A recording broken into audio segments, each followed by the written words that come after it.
Hello, আসসালামু আলাইকুম। আজকে হঠাৎ করে একটা ভিডিও নিয়ে আসলাম আপনাদের মাঝে।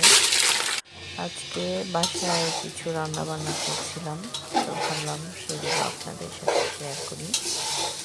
সাদা পোলাও করলাম, তারপরে কক মুরগি রান্না করলাম, ডিম ভুনা, গরুর মাংস, তারপরে আরও অনেক কিছুই ছিল।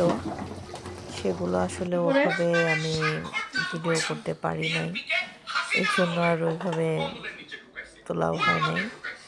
তো যাই হোক, তারপরে আবার গরুর মাংস দিয়ে পাতাকপি দিয়ে রান্না করলাম। তো ভাবলাম সেটাও আপনাদের সাথে একটু শেয়ার করি। যাই হোক, অনেক দিন পরে একটা ভিডিও ছাড়ছি। সবাই অবশ্যই দেখবেন। আমার ভিডিওটা লাইক, কমেন্ট, শেয়ার করবেন। তাহলে বেশি বেশি করে আপনাদের